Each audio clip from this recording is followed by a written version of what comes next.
हमने बचपन से उन्हें कॉमेडी करते देखा है, बहुत सारी मूवीज में देखा है और बहुत सारे लोगों को उन्होंने इंस्पायर किया है। पर मुझे ऐसा लगता है कि वो कॉमेडी एक्टर से कहीं ज्यादा अपने आप में थिएट्रिकल लेजेंड है।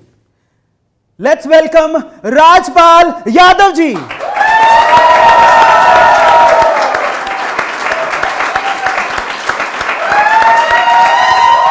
तो Rajpal sir, with due respect, सबसे पहले हम यही जानना चाहते हैं कि एक छोटे से शहर, एक छोटे से गांव से राजपाल कब दी राजपाल यादव बन गया, उसके पीछे का स्टोरी अगर आप शेयर करें तो मजा आ जाएगा।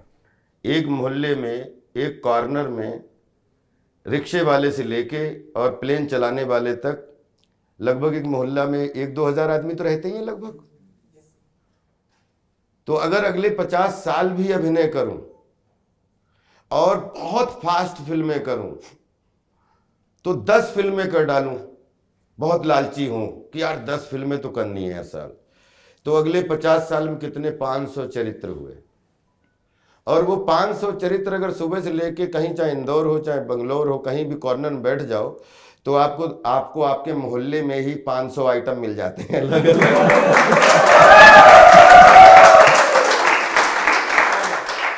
तो आप मुझे कॉमेडियन बुलाइए, मुझे बहुत अच्छा लगता है। क्या बात है। मुझे छोटू बुलाइए, मुझे बहुत अच्छा लगता है।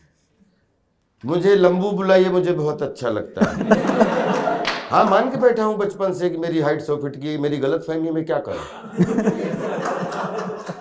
अब इसको मानो, ये वैसे मजाक की बात हो सकती है क्योंकि हाइट का पैमाना किसने देखा। हाइट तो उन्होंने नापी है जिन्होंने फील्ड में कुछ किया है। Take for example Bharat Ratna Sachin Tendulkar sir, जिन्होंने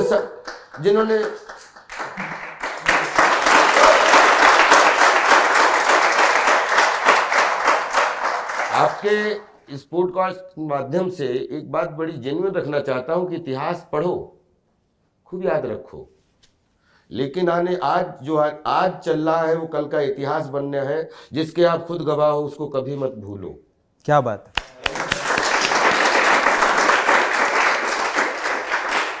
जिस दिन सचिन तेंदुलकर ने सोच लिया कि हाइट का पैमाना 6 फीट है तो तेंदुलकर तो कभी खेलने ही नहीं आ पाते। फिर उसके बाद में जब प्रार्थना में खड़े होते थे सुबह सुबह बच्चे, चलो सब खड़े हो जाओ, आ जाओ सब, देखो अपने अपने बच्चे, राजपाल आ गया हो।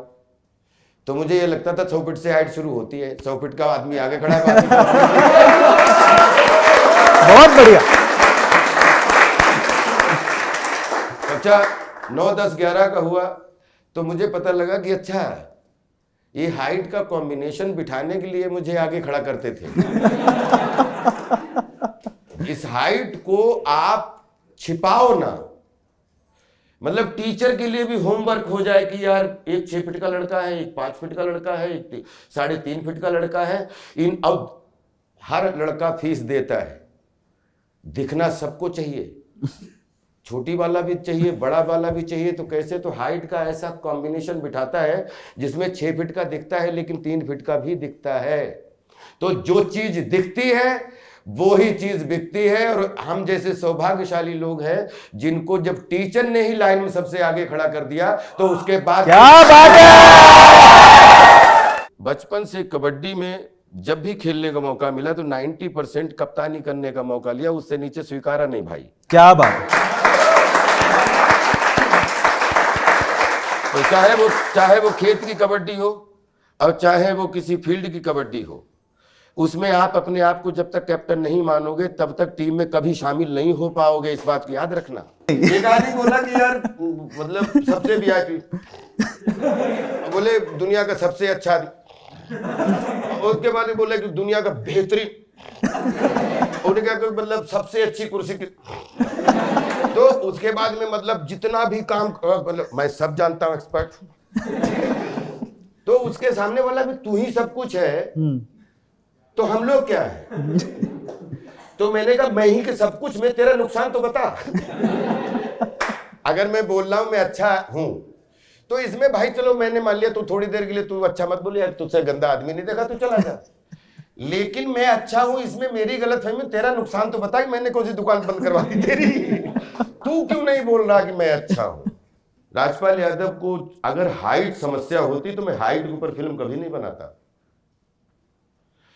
मुझे ऐसा लगता है कि मैं लाखों राजपाल यादव ऐसे हैं या युवक युवतियां जो अपने चेहरे, अपने हाइट, अपने सिस्टम या अपनी बॉडी से परेशान रहते हैं, कॉम्प्लेक्स रहते हैं।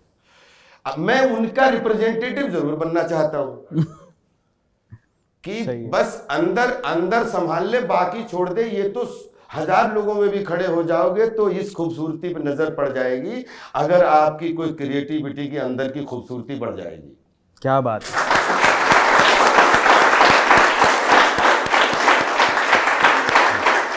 पर सर मैं यही कहना चाहता हूं कि फिजिकली भले आपका कद छोटा हो, पर वाकई में आपने जो कमाल किया है। बोला कद कतई छोटा नहीं है। 2 तरीके हैं। टेक फॉर एग्जांपल खली, मेरा भाई है, दोस्त है, लेकिन अगर खली ने अपने आप को डेवलप नहीं किया होता तो खली आज पूरी दुनिया का आइटम बने होते। और आज खली दुनिया के मतलब सिर के ताज बने हुए हैं कि हमारे देश से कोई बंदा ऐसा जिसने विश्व के रेसलिंग में अपना सिक्का जमाया तो वो उसका नाम है खली। वो हाइट उनके लिए अभिशाप बन सकती थी, वो जिसको उन्होंने वरदान में बदल दिया। तो इसको क्या बोलते हैं? सही बात। मेरा ये मानना है कि आप अपने आप को प्यार करो। अपने आप को प्यार करना बहुत जरूरी, लेकिन अपने दोषों पे नजर ना रख के अपनी अंदर की, क्या आपके अंदर कोई ऐसी चीज जरूर होगी जो आपको ठंडक देती है। यार ये सोचता हूं बड़ा मजा आता है मुझे। होता है अकेला जब आदमी होता है तो अपने शिवत्व से मिल रहा होता है और अपने शबत्व से भी मिल रहा होता है। आपके अंदर शिव मतलब आप लाइव कितने हो, आपकी अच्छाइयां कितनी हैं और आप मरे हुए कितने हो, मतलब शिव और शव। आपके अंदर कौन कौन सी चीजें हैं जो आपको शव में बदल देती हैं? ठीक नहीं लग रहा हो, ये नहीं लग रहा हो, थोड़ी ये नहीं है, पिताजी हर समय डांटते रहते तू किसी लायक नहीं, पड़ोसी का बेटा वहां पहुंच गया, अरे यार मेरा कुछ नहीं हो सकता। तो ये क्या है? ये आपके अंदर के पैदा हुए निगेटिविटी के वो कीड़े हैं जो आपको, आपके शिव को, आपके जिंदा को, आपके लाइव को, आपके पंच प्राण को शव में परिवर्तित कर देते हैं। तो उसमें कभी कभी फाइट चलती रहती है। एक दिन आदमी डिप्रेशन में होता है, अब सवेरे उठता है नहीं आज यार ठीक है, आज कुछ करूंगा। और एक आदमी हमेशा ही करता रहता है, आज कुछ नहीं हुआ तो भी हा हा हा। और एक आदमी का सब कुछ हो गया, उससे बोलो वाह you have done a wonderful job, लेकिन वहां चूक गया ना मैं थोड़ा। वो चूक गया, वो तेरा लालच बहुत अच्छा है, वो तेरा पैशन है, तेरा डेडिकेशन है, तेरा मोटिवेशन है खुद का। लेकिन जो 1000 तालियां, कल हो सकता है एक बॉल पे आउट हो जाए तो 1000 गालियां भी मिल जाएं, तो उससे पहले जो तालियां मिली उनका अंदर अंदर खूब दिल से मजा तो ले ले, ताकि गाली में भी तू विचलित ना हो। जब तक तालियों को सहना ये अपने आप में कठिन होमवर्क है। क्या आपने स्टार्टिंग में ही ये सोच लिया था कि मुझे कॉमेडियन बनना है? ऐसा कौन सा पल था जब आपको लगा कि मुझे इस फील्ड में जाना है, या कौन इंस्पिरेशन बना आपका इसके पीछे? ये सवाल है सर। दुनिया में अगर जितने लोग जीवित हैं सर जी, वो सब अभिनेता हैं, चाहे मेल चाहे फीमेल। अगर ये है कि कोई अभिनय को अपना पेशा बना लेता है, कोई अपनी अभिनय को पेशगी बना देता है, फर्क सिर्फ इतना है। अभी विवेक की ये जितनी बड़ी याद करो या अरविंद की अपनी, तो मदर के सामने जाते थे मदर जैसे हो जाते थे, पिताजी के सामने जाते थे तो पिताजी इसके क्या व्यवहार करना है वो आपको, जब आप गली में अपने दोस्तों के साथ जाते थे और एकदम खिल जाते थे और मतलब बिल्कुल बदल जाते थे। फिर उसके बाद जैसे टीचर के पास पहुंचे तो एकदम बदल जाते थे। ये कौन टीचर था जो आपको सिखा रहा था कि मदर से कैसा व्यवहार करना है, टीचर से कैसा व्यवहार करना है, या बड़े भाई से कैसा व्यवहार करना है, या मतलब गली के दोस्त से कैसा व्यवहार करना है? मुझे ये लगता था कि जब आदमी बच्चा तुतला के बोलना शुरू करता है, उसके पास कुछ नहीं होता है, उसके पास सिर्फ सेंस होता है। तो उस समय अगर एक बच्चा कंप्लीट अभिनेता लगता है, बच्चे को देख के क्यों अच्छा लगता है? क्योंकि वो जो कर रहा होता है वो सच्चे दिल से जो अंदर सोच रहा होता है वही जी रहा होता है। बाबा कारंत साहब का नाम सुना होगा आप सबने, अगर किसी ने। वो थिएटर की दुनिया के टॉप 5 लेजेंड में एक लेजेंड हुए हैं, और वो साउथ के ही थे जिन्होंने थिएटर का गांव बसाया है इधर। बाबा कारंत, अगर गूगल पे जाओगे आप तो एक बहुत बड़ा नाम है, मतलब थिएटर हिस्ट्री का। वो मैंने सुना कि बाबा साहब आ रहे हैं, बाबा कारंत साहब आ रहे हैं, बाबा कारंत साहब आ रहे हैं। वो आए, वो म्यूजिकल, उनका म्यूजिक, कोई भी प्ले हमेशा जो म्यूजिकल बनाते थे, मीनिंगफुल थिएटर म्यूजिक। तो मैंने सब लड़कों का नंबर आया, सब बोल रहे थे मुझे ये आता है, मुझे ये आता है, मुझे ये आता है। मेरा जब नंबर आया तो मैंने कहा मैं चलता हूँ, म्यूजिक पे चलूँ तो बेताला हो जाता हूँ। जब गाना शुरू करता हूँ, गुनगुनाना भी शुरू करता हूँ तो बेसुरा हो जाता हूँ। तो इसीलिए तो इंस्टीट्यूट में आया हूँ कि क्या क्या प्रॉब्लम झेल रहा हूँ। जब खड़ा होता हूँ तो जैसे नहीं अपन थोड़े पैरों को मजबूती देने के, पैर कांपे ना, तो ये हाथ टाइट हो जाते हैं। आपने देखा होगा किसी एनुअल फंक्शन में, देखो तुम समझने की कोशिश क्यों नहीं करते। तो इसके मतलब वो पैर रोक, पैर खड़े रहें, लाइन याद रहे, इसलिए हाथ टाइट हो जाते हैं। तो ये अच्छे अभिनेता या अच्छे परफॉर्मर्स की ये सब कमियां हैं कि आप कैसे बोलने और बैठने और उठने और खड़े होने में, चलने में आपको कोई तकलीफ नहीं, तो आप अच्छा जी रहे हैं। बाबा कारंत साहब ने मुझे उठाया, बोले चलिए आप। दुनिया का हर शास्त्र पढ़ा दिया कि जो आदमी इस दुनिया में चल सकता है वो कभी भी बेताला हो ही नहीं सकता।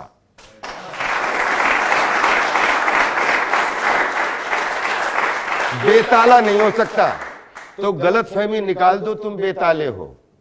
एक बच्चा इतना बड़ा होता है कि वो कैसे डांस करने लगता है, उसको ये नहीं पता होता। वो म्यूजिक सुना, अंदर आया, वो थिरकने लगता है, उसको ये नहीं मालूम ब्लॉकिंग किसको कहते हैं। लेकिन बच्चा, आपने देखा होगा, बच्चा बेताला भी नहीं होता, वो डांस उसी पे करता है।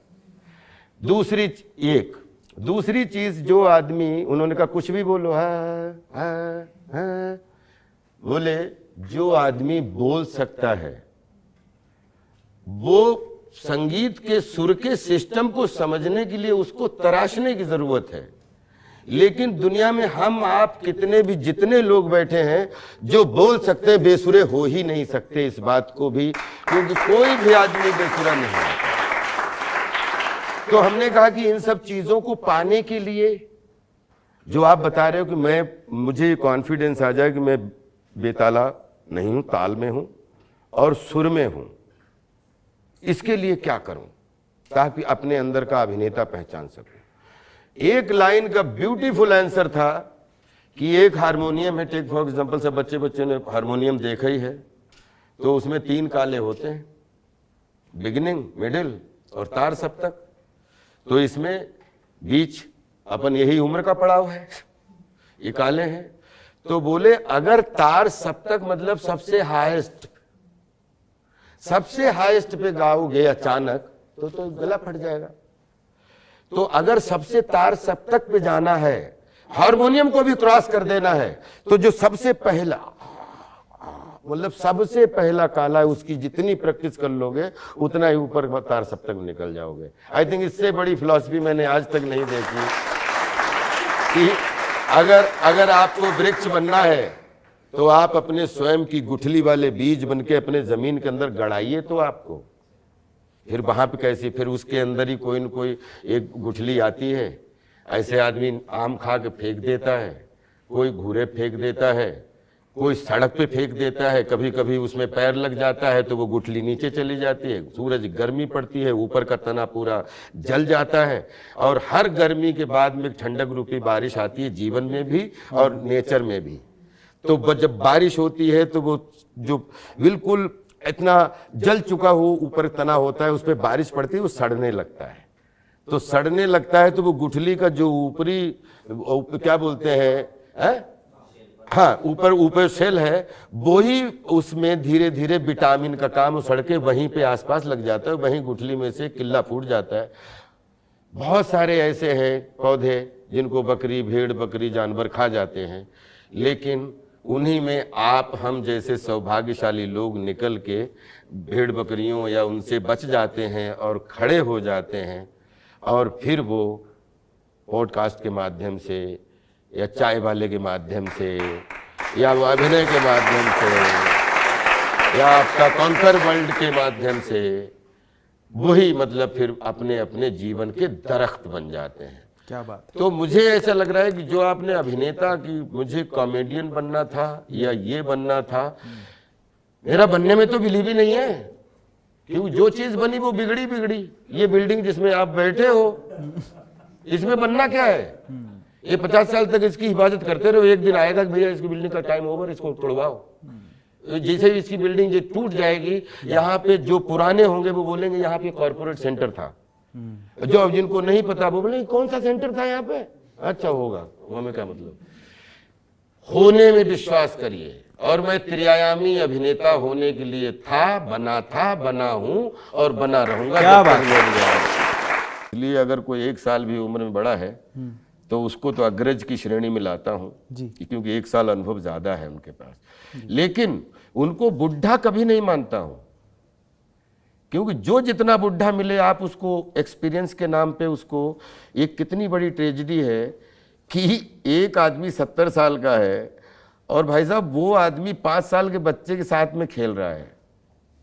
तो 70 साल का बंदा 5 साल का बना हुआ था, क्योंकि 5 साल वाले को तो 70 साल 65 साल अभी जीना पड़ेगा, तब वो पहुंचेगा।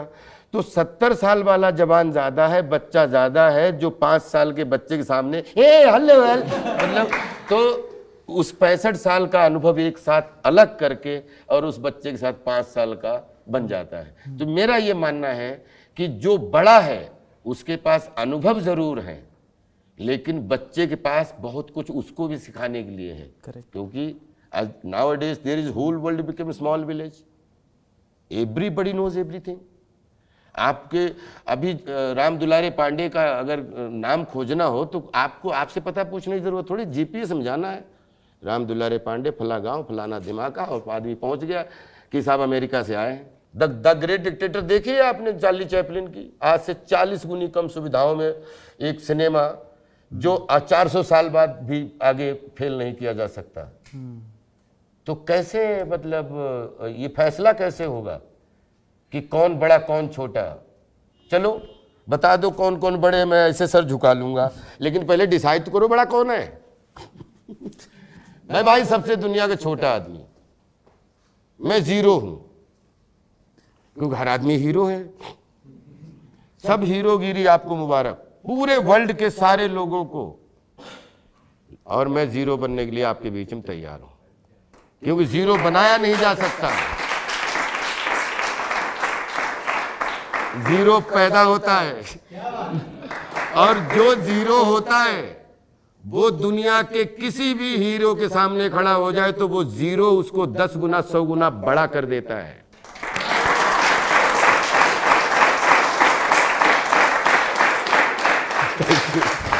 तो इसलिए जब तक अपने आप को जीरो बन के नहीं मजबूत करोगे, हीरो कहते किसको हमें पता नहीं है।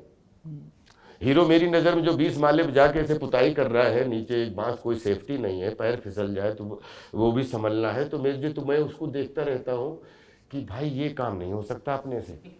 तो जो काम आप ना कर सको वो हीरो ही करता है। 20 माले की बिल्डिंग पे ऐसे पुताई कर रहा है, कहीं नींद आ जाए, कहीं धोखे से कुछ हो जाए तो कौन होगा जो, मतलब वो तो लोग बोलेंगे यार वो मजदूरी कर रहा था और निकल लिया। लेकिन वो अपनी जिंदगी का वो हीरो है जो अपना खाना पीना तो करता ही है, लेकिन 20 माले चढ़ के राजपाल जैसे लोगों को इंस्पिरेशन देता है कि बॉस फील्ड अलग अलग है तो हीरो भी अलग अलग है। तो हीरोइज्म और जीरोइज्म में अगर दोनों को रखो तो अब जो आदमी जितना बड़ा अपने आप को जीरो समझेगा, बहुत सारे हीरोइज्म उसका इंतजार कर रहे हैं। इस बात को मैं खुद गवाह हूं। मैं ये बात इसलिए प्रवचन के तौर पर मैंने कोई बहुत झंडे गाड़े कुछ नहीं, मैं जिन चीजों से लड़के इधर आया और आप लोगों ने आपके सामने हूं, तो मुझे ऐसा लगता है आप 10 साल अपनी लाइफ को थोड़ा सा इन जो खाम खा के झंझा बातों में जो रहते हो कि थोड़ी सेहत कम हो जाती तो मैं अच्छा दिखता ना, या मेरा थोड़ा सा हाइट का पंगा, या मैं थोड़ी मतलब मेरा ना 10 किलो कम हो जाएगा तो मैं बहुत अच्छी लगूंगी। ये सब आपका आउटस्कर्ट है। आउटस्कर्ट्स डिजाइन करने के लिए चाहे किसी भी फील्ड के आदमी हो, जब तक आप आत्मा से अपने शरीर के बारे में नहीं सोचोगे कि मुझे जॉगिंग करनी है, तब तक आउटस्कर्ट आपको जॉगिंग नहीं करवा देता। बोले यार मन नहीं किया, वो अब जाओ, तो जाना तो था जॉगिंग करने, लेकिन मेरा मन नहीं हुआ। तो इसके मतलब आपके अंदर का सोता हुआ जीरो सो रहा है, उसको जगाओ। तो सारे हीरो आपके साथ होंगे अगर आपका जीरो पावरफुल होगा। अपने जीरो को प्यार करो। और जीरो की अगर ताकत देखनी है तो उदाहरण देता हूं, देव थापा, एक नेपाली 30-35 साल का बंदा है, हमसे 1.5 इंच हाइट में कम है, जो हाइट से आपने बात शुरू की थी। हाँ, और आज कम से कम यूट्यूब पे उसके 200 वीडियो होंगे। वो 6.5 फीट के पहलवानों को दुनिया, अपने देश के अलग अलग जगह जो हिस्से हैं जहां फेमस पहलवान है, सबसे कुश्ती लड़ चुका है और सब में विजय हासिल कर चुका है। क्या बात। तो छोटा कद होने के 3 सबसे ज्यादा फायदे जो आपको आपकी जिंदगी में मिले, और 3 सबसे बड़े नुकसान या ऐसे मूवमेंट्स जो आपको बड़े ऑकवर्ड लगे, वो कौन से थे? अगर आप सबसे पहला, हाँ जी, कि छोटा कद बड़े कद में बदलने के लिए कर्म सबसे, कि बड़े कर्म करना, बचपन से ही बड़े कर्म करना चैलेंज। जो आदमी आज भी, अगर मुझे फोबिया है, अगर कोई आदमी बोलता है मैं साहब छोटी सी फिल्म बनाना, मैं छोटे लोगों के साथ काम नहीं करता। आप बिलीव करिए,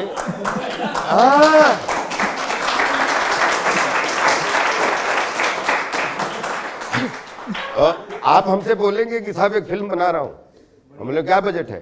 बोले बहुत बड़े बजट की फिल्म है सर। हाँ, बोले 5 लाख। हाँ, बहुत बढ़िया। अगर जिसका खर्चा 5 लाख है तो उसमें 5 करोड़ लगा के क्या करोगे? अगर जिसका खर्चा 100 करोड़ है और वो 5 करोड़ की मीनिंग नहीं है, तो उससे छोटा का क्या काम है? तो मेरा ये मानना है कि छोटा कर्म कोई दुनिया में होता ही नहीं है। और अगर जिसको छोटा कर्म बोलते हो, तो सिंगापुर में, शायद मैं, मुझसे ज्यादा आप लोग आज डिजिटल वर्ल्ड से जुड़े हुए हैं, तो सिंगापुर में कोई भी परिवार का बच्चा जब पैदा हो तो सबसे पहले वो सेना की बाथरूम साफ करने की शायद वर्दी पहनता है। ऐसा आप, अगर ऐसा है कि नहीं सर? है ना? 18 ईयर्स में कंपलसरी है। उसके बाद वो भले ही हवाई जहाज चलाए, दुनिया का कोई भी काम करे, आई थिंक बड़े होने की निशानी ही सबसे लोएस्ट काम जिस दिन करना सीख जाओगे, दुनिया का हर बड़ा काम आपका करना होता। हम ये बड़े कामों के चक्कर में हमारे जो काम है वो भूल जाते हैं। हम अपने घर के बाथरूम साफ करने में शर्म है, मैं कैसे करूंगा? मेरी गाड़ी देखो ना साफ होगी कि नहीं। मतलब हम आप अपाहिज हैं। एक उदाहरण के लिए अलकाजी साहब थे हमारे इंस्टीट्यूट के, वो जब जाते थे इंस्टीट्यूट में तो वो कभी भी क्लास में पहले नहीं जाते थे। उनका राउंड किसी को पता नहीं लगता था, उनका राउंड शुरू होता था कि वॉशरूमों से, और वॉशरूम में गए और जैसे ही वॉशरूम में कोई मतलब एक भी चीज गंदी पड़ी तो वहीं पानी भर के वहीं साफ करने लगते थे। जब एक एमडी बाथरूम साफ कर रहा है अपने इंस्टीट्यूट का, तो कितने सीएमडी घूम रहे हैं बच्चे के रूप में, बूढ़े रूप में, अरे बॉस बाथरूम साफ कर रहा है, तो उसके बाद आप कितने बड़े रह जाते हो जब बड़ा आदमी वो काम करने लगता है जिसको दुनिया का हर काम छोटा समझा जाता है। तो मुझे ये लग रहा है कि ये आपके बड़े होने की निशानी है कि आप जितने बीच के काम करने शुरू कर दें। राजपाल यादव अभिनय करते हैं, लेकिन अगर कहीं राजपाल का कमरा साफ करना है, किसी दिन आपका पीए या आपका जो सहायक है या सेवक है लेट हो जाए, तो आपकी क्या ड्यूटी बनती है? एक और ने नहीं आया, अभी तक साफ क्यों नहीं हुआ, कोई दूसरा भेजो। मतलब हमें ऑर्डर देने में अपना कॉम्प्लेक्स रूपी राक्षस, इसको हमें सुपीरियरिटी कॉम्प्लेक्स में जबरदस्ती परफॉर्म करवाता है ताकि हमें बड़े को ये ना बोले यार वो कमरा अपना होटल में गए अपना कमरा ही साफ करने लगे। तो जो काम आपको डरने के लिए आपको डराए, आई थिंक उसको सबसे पहले स्वीकार कर लो, तो मुझे लगता है आप अपने आप बड़े हो जाते हैं।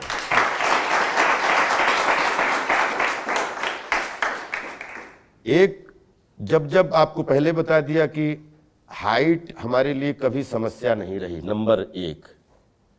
अगर आज राजपाल की हाइट नहीं होती तो शायद हम हाइट का मीनिंग नहीं समझते कभी। बिल्कुल सही बात है। नंबर एक।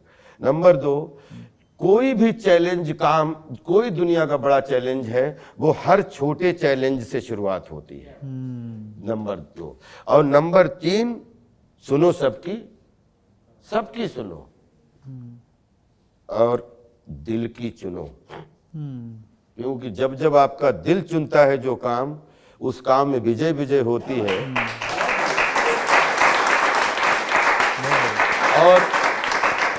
और दुनिया के जो काम आप पे सौंपे जाते हैं, पिता के रूप में, चाचा के रूप में, भाई के रूप में, दोस्तों के, अरे यार देख वो कहाँ चला गया तू ये शुरू कर। वो प्रेशर में आके जब कोई लड़का हो या लड़की हो जो काम शुरू करता है, वो उसकी बेचैनी बढ़ाता जाता है उसको, क्योंकि फ्रस्ट्रेशन और डिप्रेशन में कोई फर्क नहीं है। फ्रस्ट्रेशन में कुछ चाहत होती पाने की, जैसे मैंने कहा ना कि हम सफलता पाने के लिए नहीं जीते हैं, हम सफलता में ही जीते हैं। क्या अब मान के बैठे हम सफल हैं। खुद की चुन लो। 3 हो गए। अब 3 फायदे। हालांकि जो परेशानी थी वो भी हमने फायदे में बताई। चलेगा। कहीं भी आदमी शुरुआत 6 फीट से करता है, 50-60 के बाद में ऐसे हम लोग बचपन से जिस शुरुआत में रहते हैं, बुढ़ापे 80 साल में बैठे रहते हैं।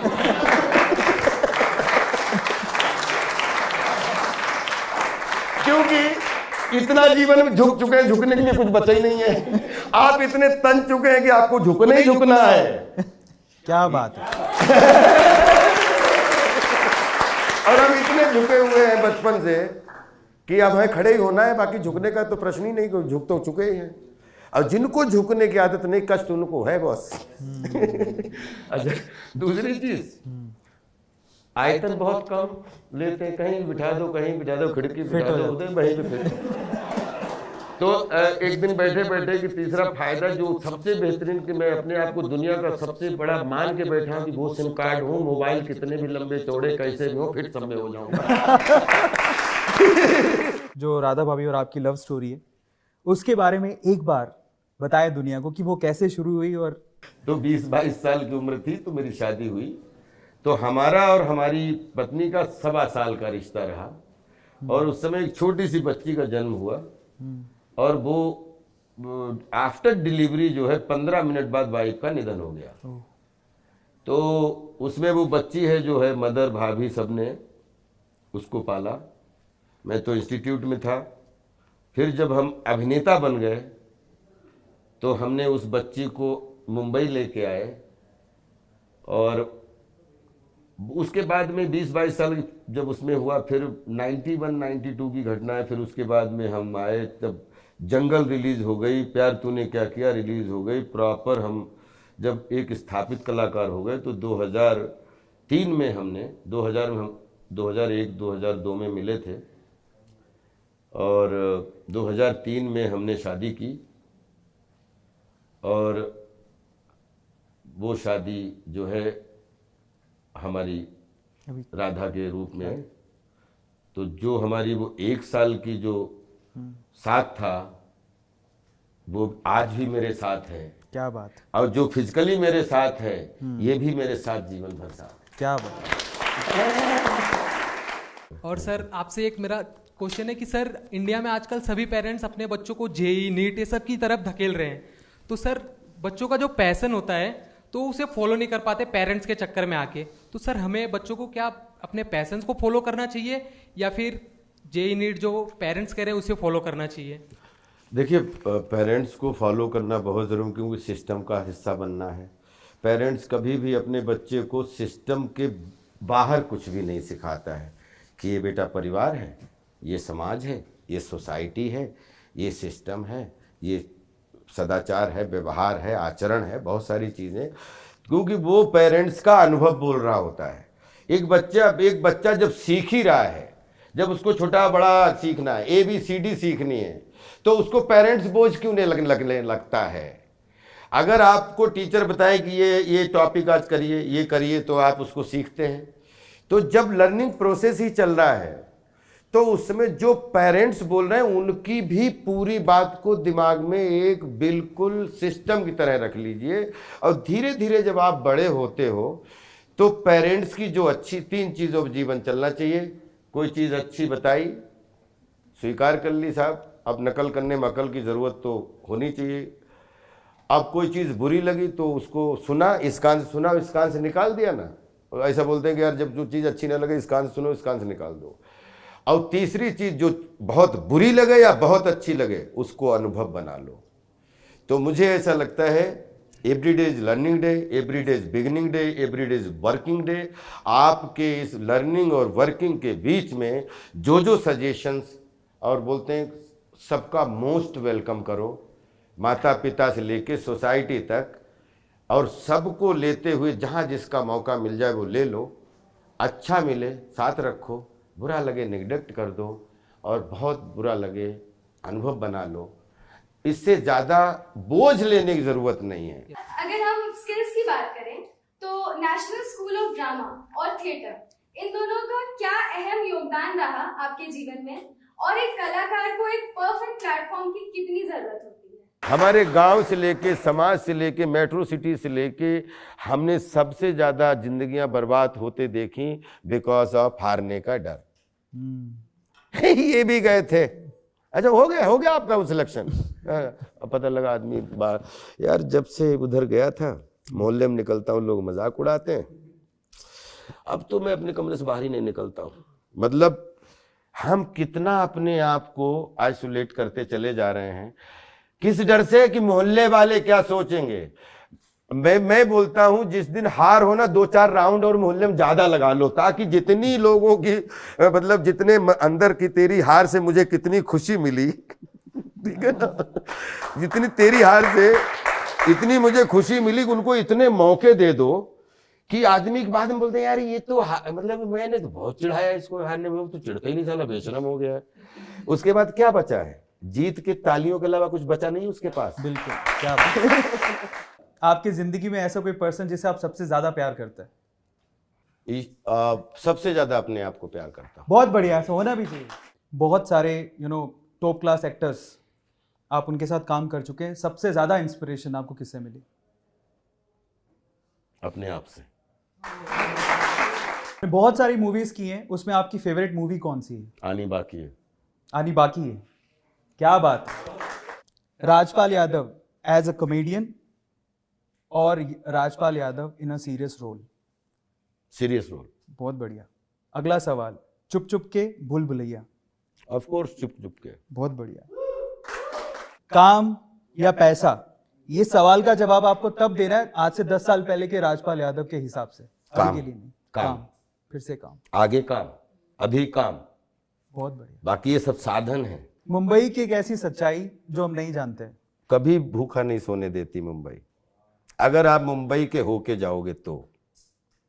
और मुंबई पे आप जाते हुए है, बहुत सारे लड़के बोलते हैं देखना एक दिन, तो मुंबई को आप जैसे स्वीकारोगे मुंबई आपको वैसे स्वीकारेगी। बहुत बढ़िया। बॉलीवुड की ऐसी काली सच्चाई जो हम नहीं जानते। 100% असफलता का एहसास, 100% मतलब 99.99% असफलता, अगर इसको सधे हुए शब्दों में बोलें। एक ऐसा फील्ड जिसमें चाहे 50 साल काम कर लो, लेकिन 99.99% असफलता हर समय आपका साए की तरह रहती है। 0.11% के बीच में सफलता के चांस मिलते हैं। वो सारी असफलता के दरवाजे मतलब बंद करके और सफलता के दरवाजे खोल देते हैं।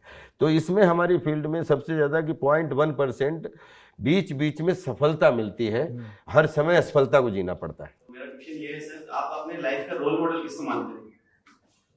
वन एंड अपनी only life only Rajpal Yadav, Rajpal Yadav, Rajpal Yadav. Mumbai,